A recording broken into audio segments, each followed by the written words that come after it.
Muy buenas tardes a todos, sean todos bienvenidos, siendo las 6:01 del día de 19 de octubre del 2023, le damos la bienvenida a todos.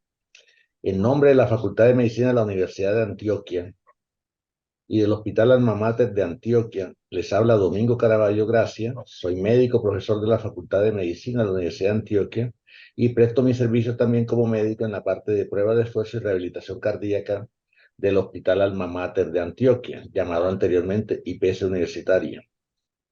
Desde hace varios años, incluyendo la conferencista que el día de hoy nos acompaña, le tocaba asistir a la Clínica Las Américas, donde hacíamos las charlas presencialmente. La Clínica Las Américas es una institución que voluntariamente nos prestaba su espacio para hacer estas actividades. Cuando llegó el COVID, la pandemia del COVID, tuvimos que suspender las actividades presenciales y pasamos a hacer las actividades virtuales. Estas actividades virtuales las hemos mantenido porque hemos visto que la asistencia es mucho mayor, se conectan personas de diferentes partes del país y del mundo entero, incluso hay personas de diferentes países que están conectadas, Estados Unidos, México, Argentina, hay personas de Costa Rica conectadas. Entonces, por esa razón hemos preferido mantener la charla desde el punto de vista virtual. Estas charlas son grabadas y se publican en una página de YouTube denominada Teleeducación, Facultad de Medicina de la Universidad de Antioquia. Y en esa página de Teleeducación, Facultad de Medicina de la Universidad de Antioquia, nosotros podemos seleccionar lo que se llama lista de reproducción y se busca una carpeta que se llama rehabilitación cardíaca y ahí puede encontrar usted todas las charlas que hemos dictado desde la pandemia, de que se inició la pandemia hasta la fecha de hoy. La charla del mes pasado, desafortunadamente pensábamos mandarla el día de hoy, una charla dictada por el doctor Luis Javier Giraldo, pero desafortunadamente debido a la tanta conferencias que ha tenido la universidad, nos prometieron que esta charla iba a ser entregada ya publicada para la próxima semana. Entonces les pido a todos tener un poco de paciencia y estoy seguro de que podemos disfrutar de esa charla, lo mismo que esta charla de la doctora Maribel, que nos va a regalar el día de hoy. Un tema interesante y que está causando muchos problemas de salud e inquietud del personal en general, médicos generales, los mismos pacientes, médicos especialistas, son las enfermedades de las arterias periféricas. Esto está afectando enormemente a la población en todo el mundo y nosotros en la parte de rehabilitación cardíaca del Hospital Alma Mater de Antioquia estamos recibiendo muchos pacientes con estos problemas. Ante esta alta demanda, abusando de la confianza, nos permitimos invitar directamente a la doctora Maribel Plaza Tenorio. La doctora Maribel es una médica especialista en medicina interna y en enfermedades vasculares. Ella es docente de la Universidad de Antioquia, presta también sus servicios en el Hospital San Vicente y el Hospital Pablo Tobón Uribe. Es miembro de varias sociedades científicas, ha publicado también artículos, revisiones de temas, y yo creo que es la persona ideal para que nos aconseje, nos oriente directamente sobre este problema, qué podemos hacer con estas personas, cuáles son las principales causas de este problema. Y vamos a ver qué nos brinda la ciencia el día de hoy, 19 de octubre del 2023. Con usted, la doctora Maribel. Adelante, doctora.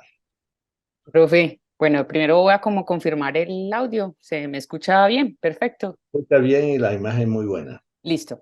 Bueno, yo quiero primero, profe, agradecerle a usted por este espacio que usted, digamos, ha construido en el tiempo y a pesar, digamos, de los inconvenientes, de manera fructífera lo dejó en una forma virtual que le permite actualizarse y sobre todo cómo mejorar todo en la salud cardiovascular. Bienvenidos a todos. A mí me gusta dejar mensajes claros y adicionalmente que ustedes son bienvenidos, todos los que están acá, todas estas personas. Para mí es una felicidad que quieran conocer un poquito más de enfermedad arterial periférica. Y de esta manera los invito a que al final se sientan con toda la tranquilidad de hacerme cualquier pregunta y tengamos como una charla, una discusión respecto al tema. Bueno, entonces hoy les voy a hablar sobre unas generalidades y unas generalidades de la enfermedad arterial periférica en miembros inferiores, pero no del subgrupo de severidad del que se denomina isquemia crónica que amenaza la extremidad. Entonces, voy a hablar de ese gran espectro de la enfermedad porque me interesa dejarles 5 mensajes muy claros que yo quiero que lo tengan presente cuando ustedes ya vean un paciente y sobre todo que me sospechen la enfermedad arterial periférica aterosclerótica de miembros inferiores. Entonces, lo primero es que desde hace algunos años han cambiado los términos. Antes la mayoría hablamos de enfermedad arterial obstructiva crónica, enfermedad aterosclerótica de miembros inferiores, isquemia arterial, pero para entender el compromiso multisistémico de esta enfermedad, todo esto se ha recogido en un término general que debe denominarse enfermedad arterial periférica y usted localiza el lecho. Para este caso, vamos a hablar de la enfermedad arterial periférica en miembros inferiores. Siempre es importante reconocer de dónde viene esto y por esto hace un común heterogéneo de compromiso cardiovascular, porque el mecanismo fisiopatológico frecuente en el 90% de los pacientes va a ser la aterosclerosis. Y todos tenemos muy claro que la aterosclerosis se da por una activación endotelial secundario a factores de riesgo que van a llevar a la formación de una placa, que es un centro metabólicamente activo que se puede romper y puede formar un evento que hoy conocemos muy bien y es un fenómeno aterotrombótico que va a ser consecuente de una interrupción del flujo sanguíneo y por lo tanto un compromiso sintomático en las extremidades inferiores. Entonces, como la aterosclerosis se da por una activación endotelial que es generalizada, yo tengo que reconocer la enfermedad aterosclerótica como un compromiso plurivascular.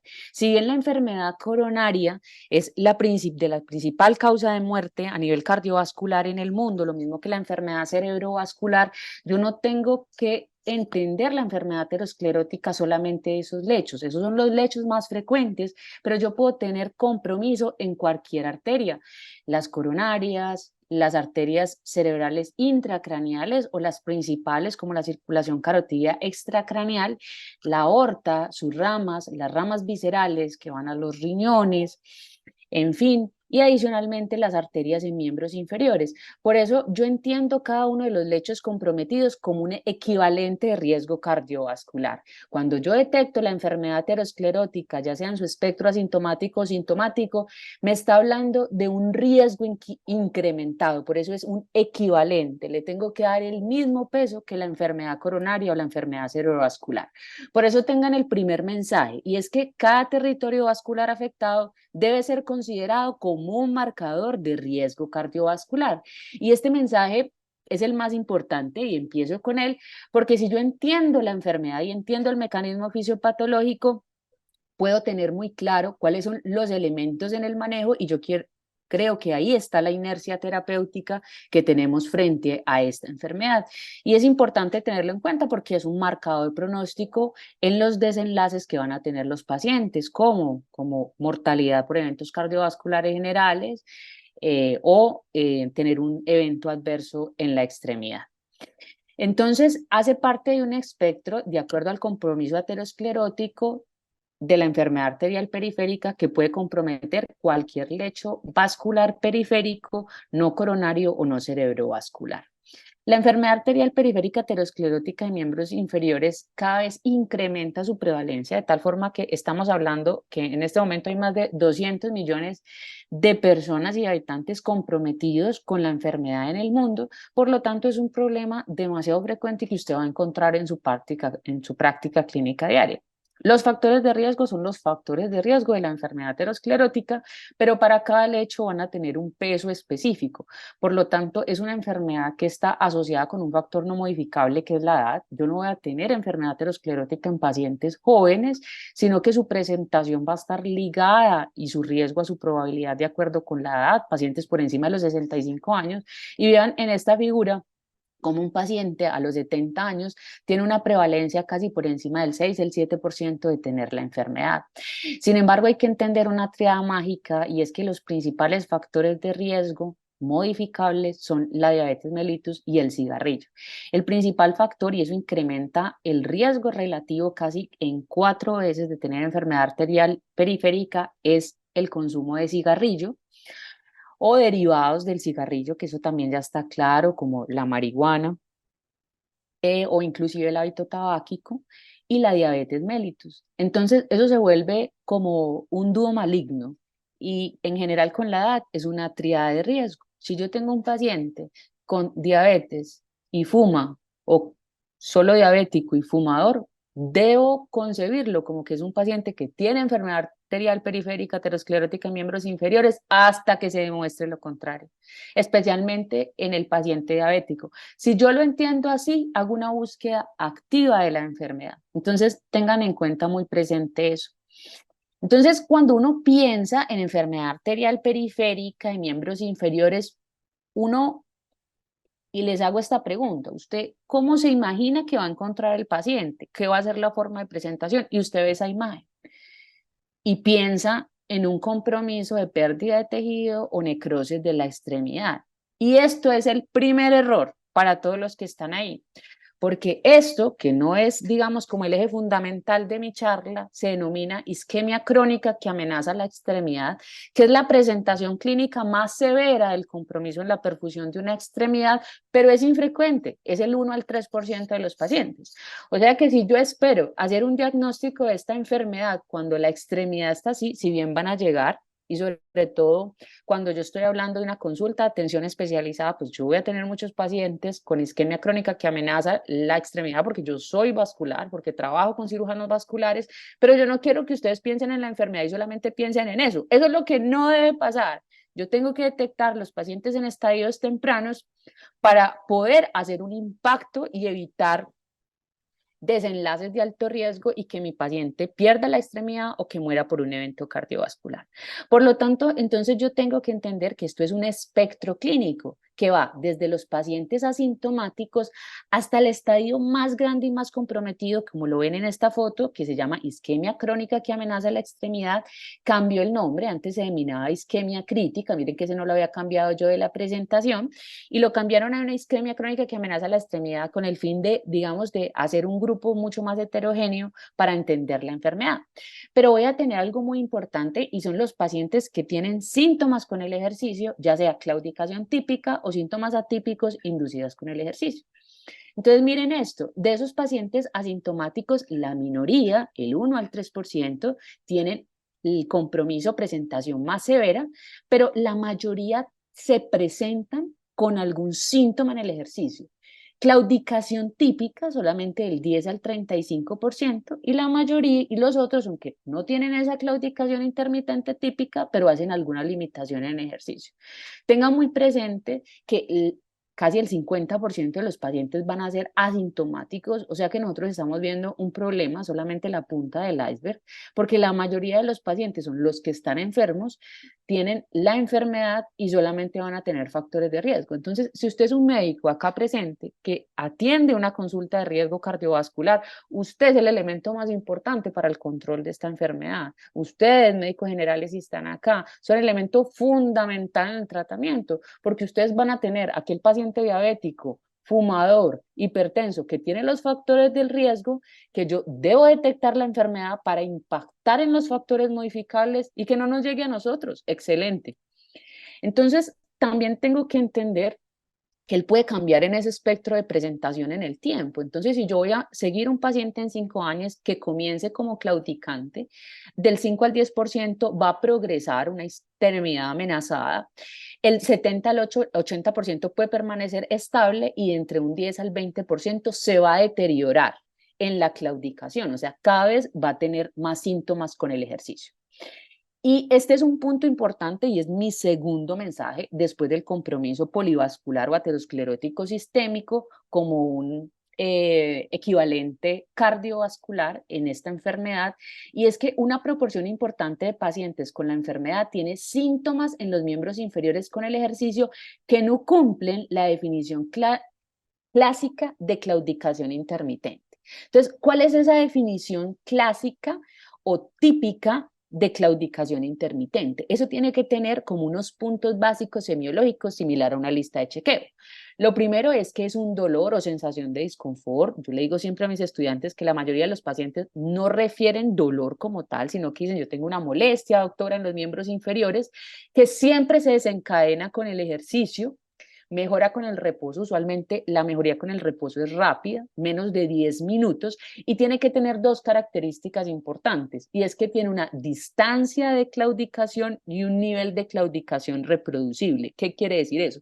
Que mi paciente limita la marcha y reproduce los síntomas a la misma distancia. Doctora, yo no puedo caminar, siempre más o menos a una, 2 cuadras, a una cuadra debo parar. Me da el dolor, paro, mejoro, vuelvo y arranco y otra vez a la misma cuadra. Entonces, miren, nivel de claudicación, él está diciendo que le duele la pantorrilla, y la distancia de claudicación está haciendo el síntoma a una cuadra, y él tiene su compromiso funcional en la distancia a una cuadra de distancia.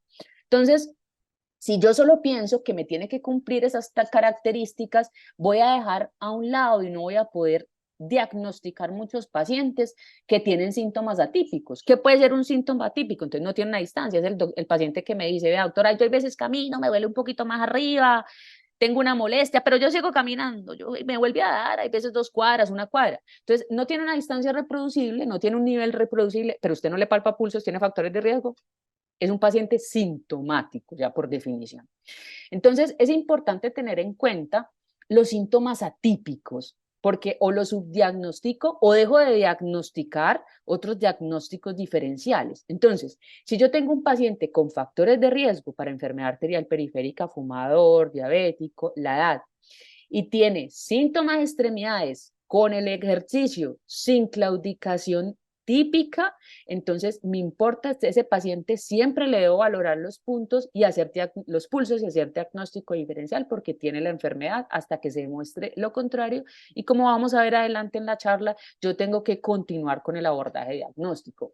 La consulta para nosotros, o el motivo principal de consulta, siempre es el dolor en miembros inferiores. Entonces es importante y es un reto clínico, porque yo tengo que tener muy claro que el dolor o la limitación en la marcha no necesariamente es por enfermedad aterosclerótica. El paciente puede tener una limitación en la marcha por disnea, por angina eh, de pecho, o porque tenga una claudicación de origen neurogénico, osteomuscular, o como pasa en la vida real. Yo puedo tener varias cosas. Yo puedo tener un anciano que tenga una osteoartrosis de rodilla importante, pero adicionalmente había sido fumador, es diabético y claudica.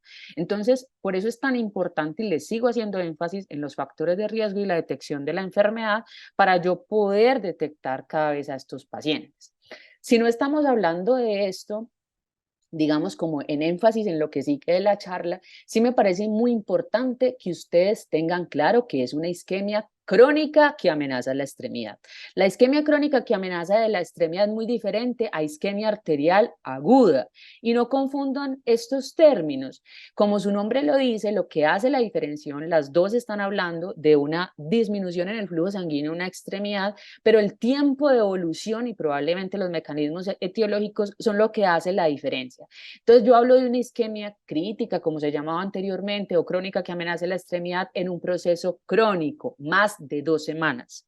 Por definición, cuando yo tengo una obstrucción arterial, porque la presentación clínica es la misma, menor de 2 semanas, estoy hablando de isquemia arterial aguda. Entonces, la isquemia crónica que amenaza la extremidad, primero, debe tener la temporalidad. Yo puedo tener un dolor en reposo y o pérdida de tejido gangrena. Entonces, esto es otro mensaje y se los quiero poner ahí, porque no piensen en la extremidad comprometida solamente el que tiene gangrena. Si yo tengo más de 2 semanas en un paciente que venía con una claudicación invalidante, ya tiene síntomas en reposos con signos de enfermedad arterial periférica, o sea, ausencia de pulsos, entonces mi paciente está con una extremidad amenazada en una o en ambas extremidades, y que sea atribuible a la enfermedad y yo lo pueda diagnosticar con un test que tenga un rendimiento adecuado.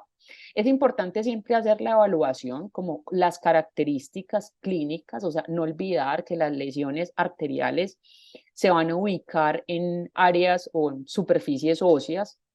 Yo puedo, como tengo tanta comorbilidad con el paciente diabético, yo puedo tener también algunos hallazgos de polineuropatía o de úlceras neuropáticas en los pacientes con polineuropatía diabética, pero como les dije, el mensaje más claro es que un diabético tiene enfermedad arterial periférica si tiene síntomas en las extremidades hasta que se demuestre lo contrario, y yo tengo que avanzar en el proceso diagnóstico. Entonces, esta enfermedad yo la clasifico con una escala, que es la escala de Fontaine. También existe otra, que es la escala de Rutherford, pero es muy importante el Fontaine Fontaine porque es sencilla para nosotros en la práctica clínica general. Probablemente si aquí estoy en un cirujano vascular, pues en términos de procedimientos y de isquemia crónica que amenaza la extremidad, Rutherford puede tener como un mejor rendimiento de aproximación para las intervenciones, pero Fontaine me parece que es una herramienta muy sencilla para tener un abordaje claro. ¿Qué me encanta? Es que miren que la clasificación lleva cada uno de las presentaciones de la enfermedad. El uno es el asintomático, entonces debe tener un índice tobillo-brazo comprometido, o sea, está enfermo pero no tiene síntomas.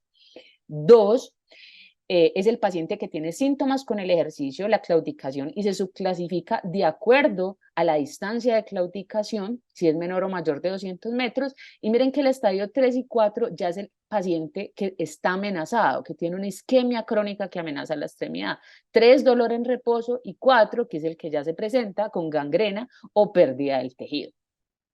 Entonces, como les digo, lo que menos uno quiere es el paciente que está amenazado, porque definitivamente la posibilidad de desenlaces adversos es muy grande. En un año, el paciente que se presenta con un estadio severo de la enfermedad, miren que el 25% va a estar muerto, y muerto por un evento cardiovascular, muerto por infarto de miocardio, muerto por toda, digamos, como la complicación funcional que deja un accidente cerebrovascular, y va a terminar amputado el 30%. Esto es catastrófico en términos de funcionalidad y de todo lo que le puede llevar a un paciente.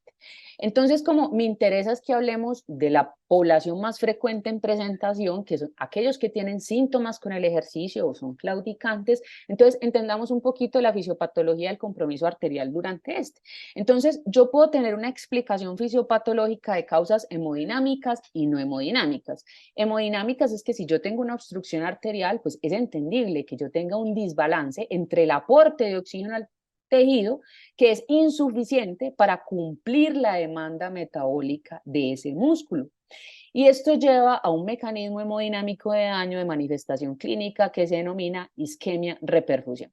Entonces, el paciente cuando está caminando y ese músculo empieza a activar todo su metabolismo, genera un proceso de isquemia.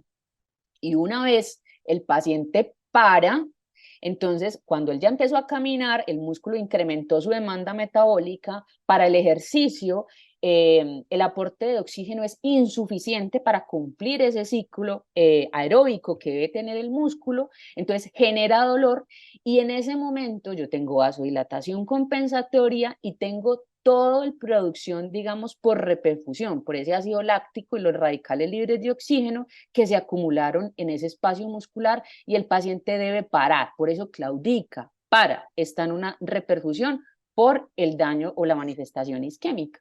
Entonces miren que en una persona normal, en la parte superior de la gráfica, yo tengo un flujo laminar normal, yo tengo todo el endotelio y voy a tener como todos los mecanismos compensatorios de una hemodinámica arterial normal. Cuando yo tengo un vaso con una lesión intraluminal, que sería una placa aterosclerótica, que produzca una reducción significativa del flujo, ¿eso qué quiere decir? Que deja una luz muy chiquitica. Eso va a generar una alteración hemodinámica, y no solamente hemodinámica, sino que el hecho que cambie las características de ese flujo me va a producir un daño por el estrés mecánico sobre el endotelio, y el endotelio activado termina en inflamación y en un daño secundario producido por esto.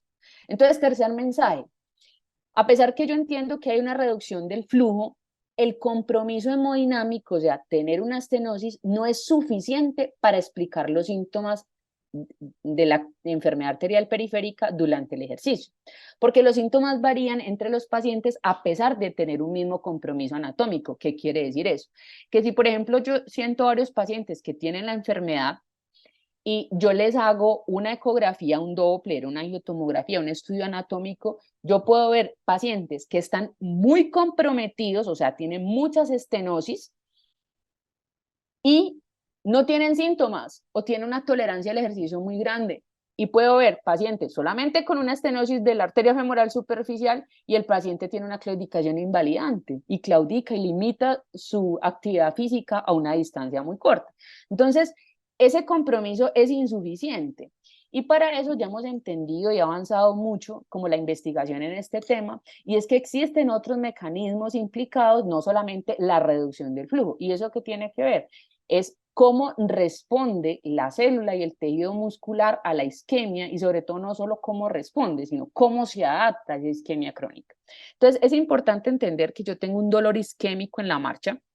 El hecho de que mi paciente no camine va a tener un daño compensatorio y es que si yo no camino, tengo atrofia muscular y esa disminución en la fuerza muscular ya sabemos que ocurre en el paciente anciano, lleva un proceso de sarcopenia que genera solamente la sarcopenia, independientemente de la enfermedad arterial periférica, es un marcador de mal pronóstico. Imagínense si ese como célula objetivo, que para las extremidades inferiores sería el músculo, no tiene adicional, lo estoy perdiendo y adicionalmente no tiene un buen aporte.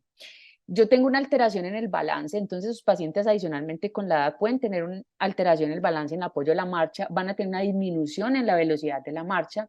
Sin duda hay un compromiso funcional, metabólico en esa célula muscular.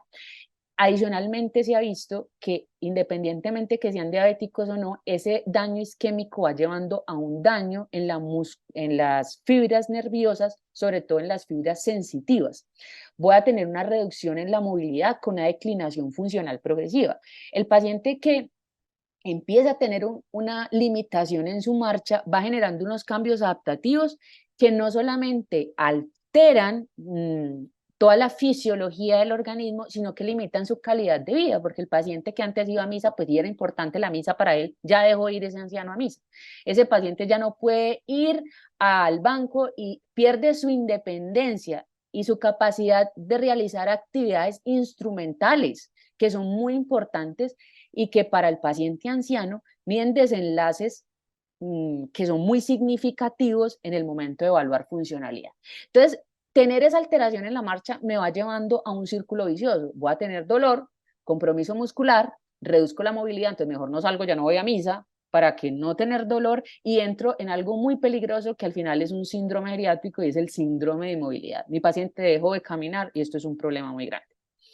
Hay que tener en cuenta que la limitación en la capacidad funcional, en mi capacidad adaptativa de ejercicio, no solamente está asociada a la inclinación del índice tobillo-brazo, o sea, a los compromisos más severos. En los pacientes que son asintomáticos, o sea, que tienen índice tobillo-brazo inclusive limítrofe o cercano a la normalidad, ya es claro que tienen un compromiso en la marcha, en el test de marcha o la caminata en 6 minutos. Por lo tanto, miren que estamos hablando de que yo tengo que identificar y evaluar el compromiso en la movilidad desde muy temprano. Sin duda vuelvo a hacer énfasis en que el riesgo cardiovascular es muy elevado porque hasta el 65% de los pacientes con enfermedad arterial periférica tienen evidencia clínica de compromiso en otro lecho. Entonces, tiene que ser bidireccional el abordaje. Si tengo un paciente con enfermedad coronaria, sospeche, busque la enfermedad arterial periférica y al contrario.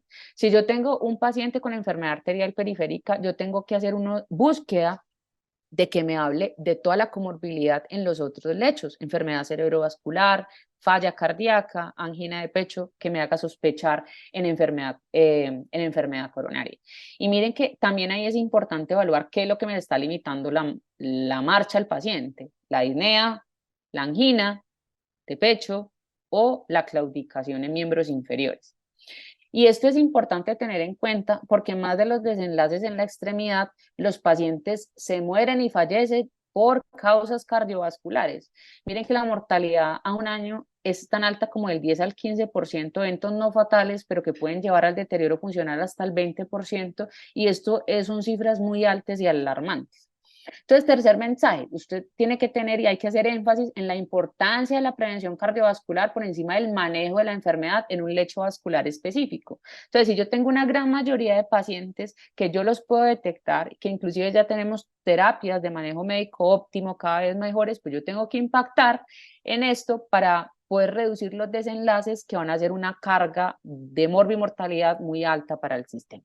Entonces, como ya les iba hablando hasta aquí con 3 mensajes muy claros, pues si ustedes ya tienen claro, y yo ya espero que hasta ahí en la charla ya tengamos claro en quién yo la sospecho, pues tengo que tener un elemento muy claro, ¿cómo la diagnostico? O sea, si yo tengo la sospecha, factores de riesgo, síntomas en la marcha, durante la actividad física, ya sean típicos de claudicación intermitente o no, sin pulsos, Entonces necesito continuar y hacer un test diagnóstico. Y el test diagnóstico es el índice tobillo-brazo. El índice tobillo-brazo es una relación entre la mayor presión del tobillo sobre la mayor presión del brazo. Como son pacientes enfermos, esto no lo puede medir uno por presión auscultatoria o palpatoria, sino que necesito de una sonda Doppler para poderlo hacer. Como eso no lo tenemos, si usted está, por ejemplo, en un nivel corto en un pueblo, una sonda de ultrasonido es el ecotone que se utiliza para mirar la fetocardia en las pacientes embarazadas, pero usted soluciona el problema. En la mayoría de las ciudades en Colombia ya hay estudios de hemodinamia no invasivo que se denomina la pletismografía arterial con medición de presiones segmentarias. Es un test en el cual se hace una valoración indirecta del flujo a través de la representación de unas ondas de volumen y la medición de al menos 6 segmentos en miembros inferiores para determinar la relación. Entonces, ¿a mí qué me interesa? Esta presión que está al lado del tobillo, que es el índice tobillo-brazo. 1.12 derecho, 1.2 izquierdo y la presentación de morfología. Por eso es importante, usted a quién le debe pedir un índice tobillo-brazo. Si usted tiene síntomas, que es lo que les he hecho como énfasis, ese paciente lo tiene que confirmar. Debe pedirle una pletismografía con medición de presiones segmentarias. Entonces, el claudicante, síntomas atípicos con el ejercicio, la isquemia crónica o una alteración en los pulsos. Es importante, los pulsos tienen muy mal rendimiento para el proceso diagnóstico porque se pueden ver alterados por muchas cosas, empezando por la parte operativa de que usted no tenga un adecuado entrenamiento para familiarizarse en la palpación de pulsos. Entonces, pues nada, si yo, ante la duda no hay duda, si yo creo que mi paciente estoy viendo que no tiene unos pulsos que son claramente normales, pues continúe con el proceso diagnóstico y ordénele el test al paciente. Pacientes en riesgo, o sea, prevención secundaria, ya hicieron compromiso en otro órgano. Entonces, enfermedad coronaria, el que ya se infartó, el que tiene falla cardíaca, el que tiene aneurisma de aorta abdominal, que si bien no es aterosclerótica, comparte el mismo factor de riesgo de la enfermedad arterial periférica aterosclerótica, que es el cigarrillo, y los pacientes con enfermedad renal crónica. En los asintomáticos, o sea, van a ser aquellos pacientes con factores de riesgo. Hombres o mujeres, todos por encima de los 65 años, uno debería realizarles un ITB. 65 años con alto riesgo cardiovascular o menor edad con historia familiar de enfermedad arterial periférica, y yo creo que uno tiene que ser como hacer énfasis especial en el paciente diabético. Ese índice tobillo-brazo se clasifica en 4 como estadios importantes, entonces anormal, menor o igual de 0.9, limítrofe de 0.91 a 0.99, normal entre 1 y 1.4 y no compresible mayor de 1.4. Este no compresible es muy importante porque me habla de un escenario, son pacientes en que la presión de tobillo no se me deja comprimir y me refleja 2 escenarios de rigidez o calcificación de la capa media de las arterias, y son los pacientes que tienen diabetes y enfermedad arterial periférica. Y ahí sí es importante otras variables que nosotros los vasculares pues evaluamos o interpretamos en el estudio vascular no invasivo para poder hablar realmente si es solamente rigidez o el paciente tiene la enfermedad. Entonces, miren que es importante porque en el abordaje diagnóstico ese ITB me permite seguir avanzando en la clasificación de la enfermedad. Si usted tiene un paciente con síntomas o asintomático, con factores de riesgo, con ITB anormal, menor o igual a 0.9, hizo el diagnóstico de enfermedad arterial periférica. Cuando yo tengo un paciente que tiene la clínica, los factores de riesgo o una clínica no muy sugestiva, que usted diga, este paciente es diabético, yo no le palpo muy bien los pulsos, pero no me queda muy claro que realmente tenga una claudicación típica y tiene un ITB normal o no limítrofe, yo puedo hacer algo que se llama una prueba de esfuerzo, y es medir un índice tobillo-brazo después de poner al paciente a hacer ejercicio con unas características específicas que se hacen en los laboratorios vasculares, para poder, si yo con el ejercicio reproduzco el síntoma isquémico y sobre todo hemodinámicamente la alteración en el índice tobillo-brazo. Y cuando yo tengo un ITB o un índice tobillo-brazo no compresible, debo realizar un índice de brazo, que eso se puede hacer en la valoración de los estudios hemodinámicos no invasivos. El índice de brazo se clasifica como normal mayor de 0.7 y anormal cuando es menor o igual a 0.7. Entonces va un cuarto mensaje ya ahí. El ITB es un marcador pronóstico, no solamente diagnóstico, sino que si yo entre más compromiso tenga el ITB, más probabilidad de tener un desenlace cardiovascular adverso. Y no solamente va para la normalidad, uno qué diría, si yo tengo un paciente con un ITB muy alto, tan bueno, está muy bien. Como esos pacientes tienen tanta comorbilidad con diabetes y enfermedad renal crónica, los pacientes, el comportamiento del riesgo cardiovascular con ITB tiene como una presentación morfológica de de una morfología parabólica invertida. Entonces, mire, entre menos ITB, más mortalidad por desenlaces cardiovasculares, pero cuando yo tengo ITBs muy incrementados o no compresibles, el riesgo de tener mortalidad cardiovascular también va incrementando. ¿Por qué? Porque me habla de eso, de rigidez arterial, que sabemos que son marcadores importantes. Entonces, yo detecto el paciente, lo sospecho, le mando la pletismografía y adicionalmente sigo buscando compromiso en otros lechos. ¿Cómo lo busco? Lo más importante, que nunca se pierde una buena historia clínica y una buena investigación del paciente, un adecuado interrogatorio, un adecuado examen físico, importante. Esos pacientes también pueden tener enfermedad neurismática, palpe, si usted ve pulsos amplios, yo ahí se le tengo que mandar un Doppler porque puede tener un aneurisma, lo mismo que en el abdomen. Y esos pacientes deben tener un tamizaje inicial para descartar aneurisma de aorta abdominal con ecografía de aorta. También es importante entender que dentro de todo este proceso de enfermedad aterosclerótica hay una alta comorbilidad con la falla cardíaca.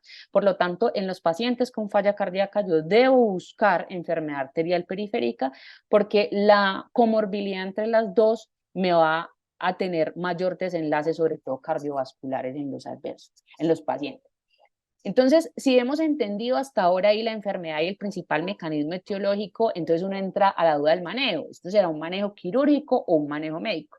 Entonces, el manejo en la enfermedad arterial periférica, cuando uno la enfoca de forma global, es un manejo que debe ser por pasos de un orden jerárquico, pero lo importante es que el tratamiento de la enfermedad está orientada al impacto de desenlaces mayores combinados. ¿Eso qué quiere decir? No solamente en la pierna, a mí no me interesa tener solamente un paciente que tenga una extremidad, sino que esté vivo y sin enfermedad cardiovascular. Por eso la base del tratamiento siempre, en cualquier estadio de la enfermedad, es la terapia médica óptima.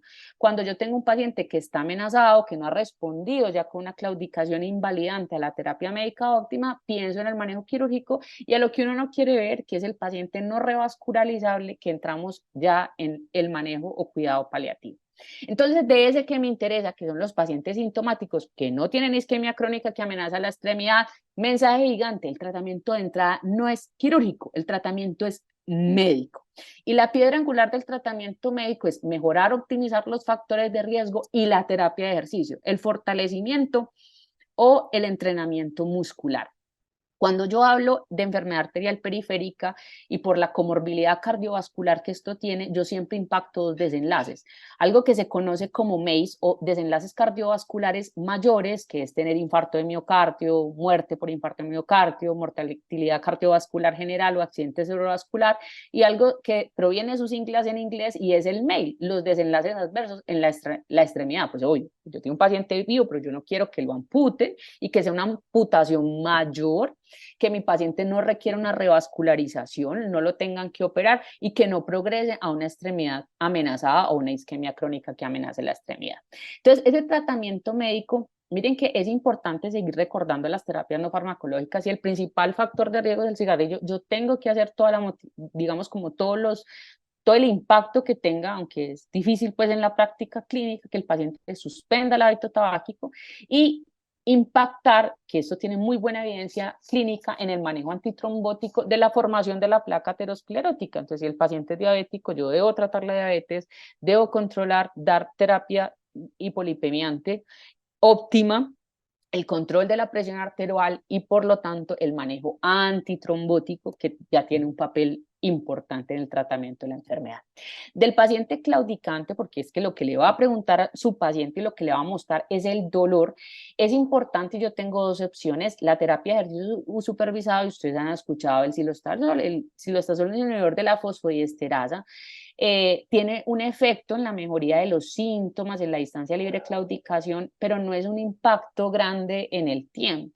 La mayoría de las guías, o lo que sí tiene impacto grande, en comparación con la cirugía es la terapia de ejercicio supervisado. ¿Por qué? Y esto es una recomendación nueva, porque me mejora la capacidad funcional, la calidad de vida y los síntomas, la distancia libre de claudicación, que mi paciente cada vez camine y no sienta dolor. Esto parece contrario y hay veces es difícil que los pacientes entiendan, pero usted tiene que vender la idea de la adaptación muscular, porque yo decía, doctora, pero es que si a mí me duele caminar y usted me va a poner a caminar más, no le digo que no puedo, no, ellos deben entender y uno tiene que hacer el esfuerzo en esa consulta para que entiendan que la adaptación muscular es lo que les va a mejorar el dolor.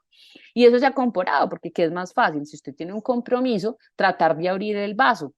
La terapia, digamos, de revascularización o los procedimientos endovasculares tempranos mejoran la distancia de claudicación al principio del tiempo, pero esto no se sostiene en el tiempo comparado con la terapia de ejercicio y, por supuesto, genera costos muy grandes para el sistema, riesgo de complicaciones, diferente en solamente hacer estudios.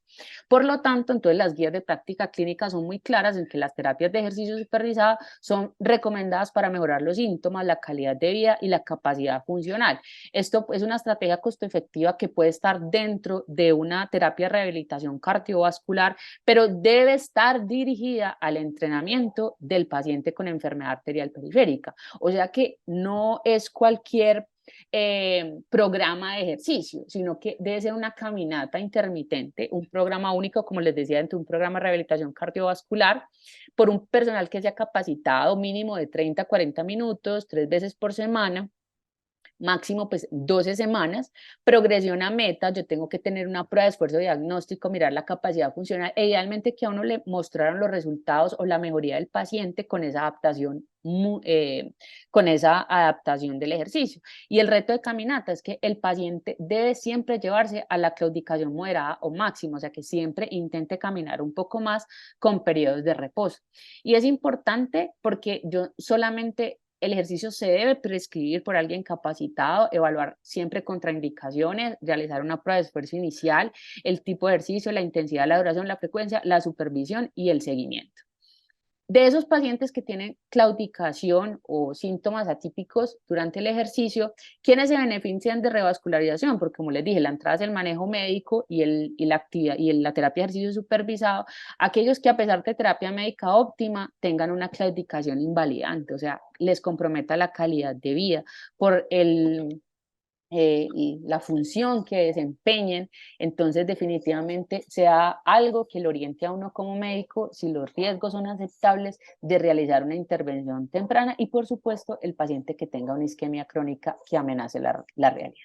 Entonces ya para finalizar y a pesar de todo lo que hemos hablado, pues el tratamiento de la terapia médica en la enfermedad arterial periférica, a diferencia de la enfermedad coronaria y la enfermedad cerebrovascular, es una terapia que es subóptima y que nosotros hacemos una inercia terapéutica. El paciente viene y siempre tratamos de continuar igual. Entonces miren que solamente el 37% de los pacientes en este estudio, pues que ya es viejito del 2017, tienen algún tipo de antiagregante, de antiplaquetario, perdón, estatina solamente el 35%, y que tengan ejercicio o algún consejo en la dieta, el 20% de los pacientes. Y miren, suspensión del cigarrillo, el 36%.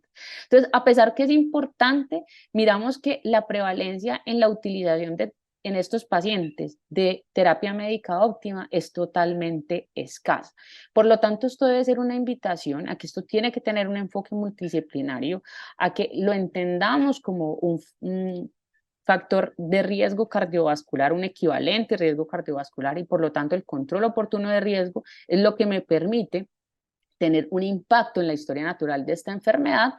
Yo aquí pues no lo pongo, pero ya tenemos terapias que son para grupos específicos en el paciente en que terapia antitrombóticas de inhibiciones duales ya me han permitido impactar tanto en desenlaces cardiovasculares como en desenlaces de la extremidad, que esto no lo teníamos para esta enfermedad, y los programas de prevención y rehabilitación cardiovascular, que no, esto no es un problema de Colombia, esto es un problema en el mundo.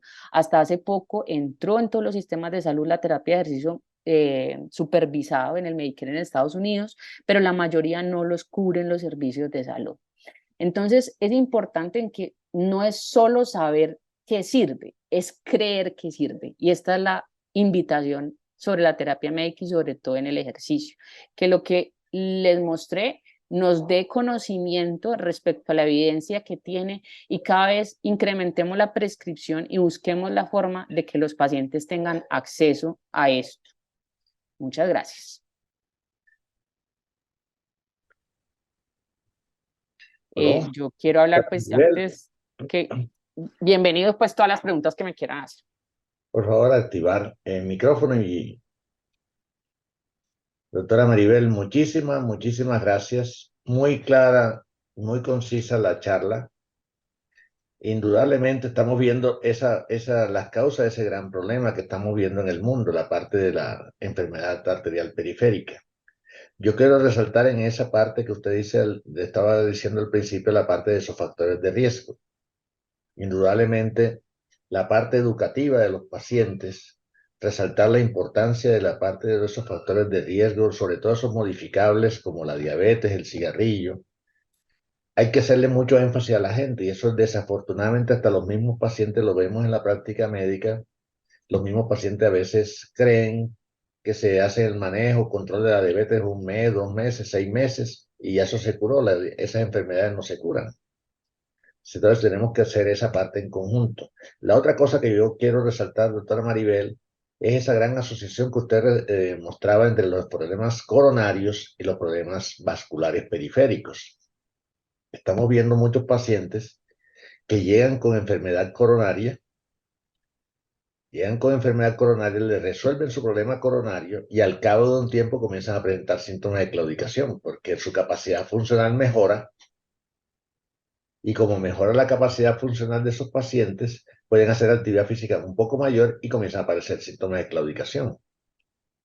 O a la inversa, presentan síntomas de claudicación y muchas veces mejoran la parte de claudicación y al cabo de un tiempo pueden presentar problemas coronarios. Entonces, usted lo decía ahora rato, es interesante resaltar que si encontramos un paciente coronario, hacer la exploración vascular periférica o a la inversa, si estamos viendo un paciente vascular, hacer una exploración del punto de vista coronario. Me parece eso un mensaje muy interesante. No sé si hay alguno del público o si usted quiere también hacer un complemento de lo que acabamos de hacer. No, mientras tanto yo creo que pues yo soy como muy expresiva cuando hago las presentaciones, pero para eso, es el objetivo, es dejarle como esos mensajes.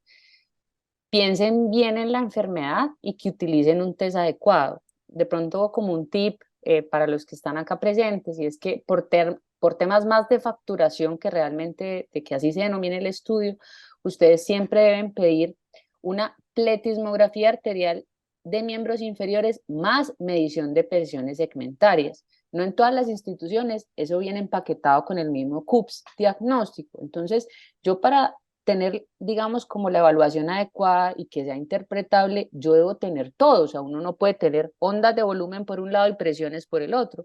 Entonces, siempre hagan la orden en las dos. Pletismografía arterial de miembros inferiores más medición de presiones segmentarias.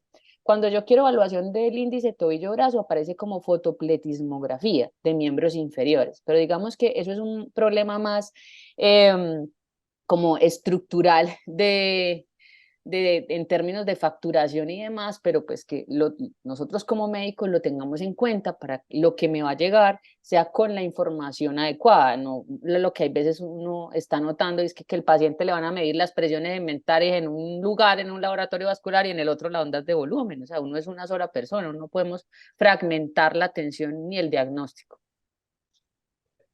Si alguien de los asistentes quiere hacer alguna pregunta, por favor, puede hacerla libremente, no hay ningún problema. Yo le quiero agregar también una pregunta a la doctora Maribel de algo, por ejemplo, que me comentaba, le decía yo al principio de una paciente el día de hoy. Algún médico le detectó que tenía enfermedad arterial periférica de miembros inferiores y por la historia de la señora, ella puede estar en un Fontaine por ahí 2 o 3. Y le dijeron más bien, puede irse para su casa y espere a ver que eso se le agrave para que se le amputarle su pierna.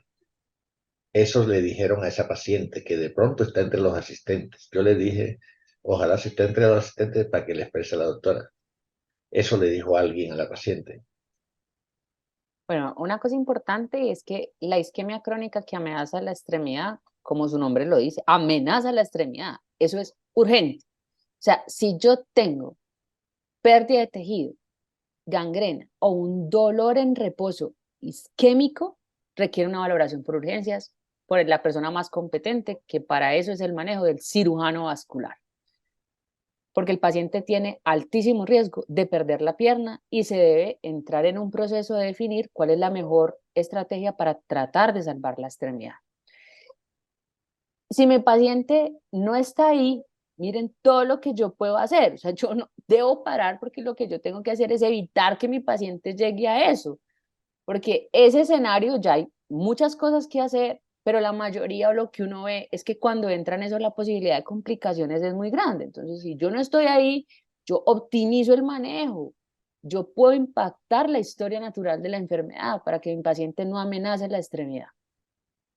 Nosotros particularmente, esa señora que la estoy hablando, ella llegó a rehabilitación cardíaca, la mandó otro médico, dijo, bueno, ensayemos la parte de la rehabilitación cardíaca y ahí la tenemos caminando. Inicialmente empezó caminando como 30 metros, es un buen nivel sin pérdida de tejidos, no tiene ninguna pérdida de tejido, para decir que tiene una isquemia crítica directamente, pero ahí la tenemos haciendo los ejercicios de una manera intermitente. Empezamos la caminata, la señora hace su claudicación, paramos, reposamos un rato, cuando vuelve otra vez está asintomática, volvemos a ponerla a hacer la caminata y poco a poco esa señora ha ido mejorando su tiempo, su distancia de Excelente. desplazamiento.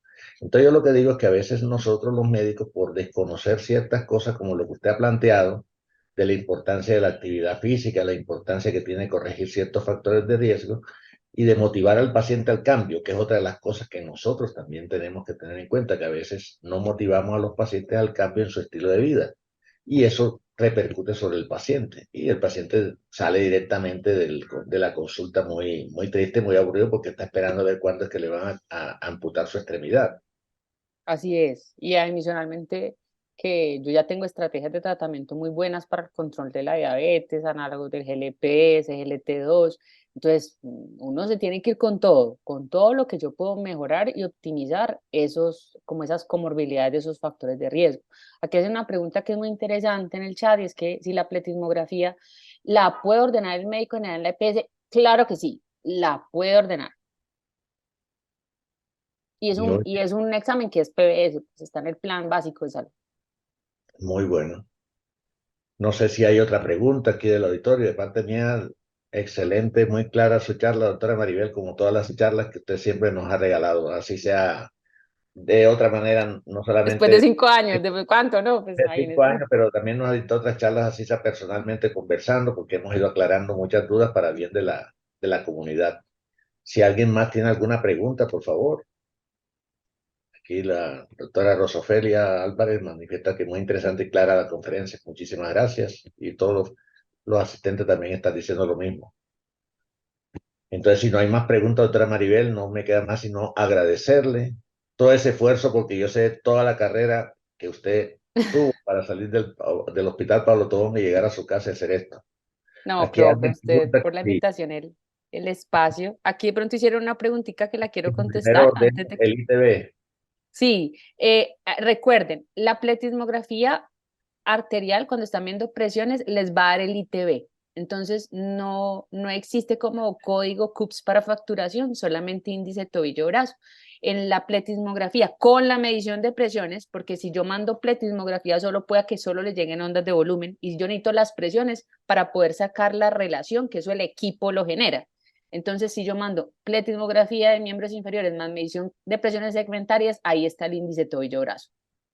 Aquí hay otra persona que pregunta, dice, le pregunto más o menos en cuánto tiempo puedo volver a sentir pulsaciones en mi pierna. Esa pregunta, señora Gloria, es difícil de contestar porque si ya hay una obstrucción, el ejercicio, por ejemplo, el paciente que no está amenazado no mejora la extracción, la arteria que ya se dañó, se dañó. Lo que mejora es la adaptación del músculo a esa reducción, a esa poquita sangre que uno tiene. Entonces, uno no en todos los casos, la minoría de los casos, uno, si es solamente ejercicio, uno no va a recuperar, no va a mejorar el índice tobillo-brazo y por lo tanto yo nunca pues no voy a sentir las pulsaciones de las piernas. Eso solo se hace si es con la cirugía, pero eso ni siquiera con la cirugía en todos los casos ocurre. Entonces, la sensación de mejoría y lo que uno evalúa como mejoría no solamente debe ser la recuperación de los pulsos en esta enfermedad. Muy bien. De todas maneras, yo creo, doctora Maribel, que uno de los grandes mensajes es que esta es una enfermedad que se puede prevenir desde temprana edad, haciendo la corrección de esos factores de riesgo, como usted lo mostró al principio, que esta enfermedad viene a afectar casi de 50 60 años en adelante. Así Y hay es. muchas cosas que nosotros podríamos prevenir, estilo de vida, actividad física, cigarrillo, mala alimentación, etcétera, que pueden provocar el aceleramiento de esa aterosclerosis. Claro, de Entonces, hacer ejercicio. la idea sería hacer actividad física y vivir feliz, Bueno, haciendo también. esa corrección de Sí. factores de riesgo. Entonces, no haciendo más, yo les agradezco a todos los asistentes y a la doctora Maribel, nuevamente, muchas gracias, doctora, por este regalo que ha hecho a la comunidad. A ustedes, Indudablemente, profe, a muy todos los valioso. asistentes. Bueno, esperamos vernos pronto, doctora Maribel. Igualmente, profe, usted sabe Tenemos que es una reunión pendiente.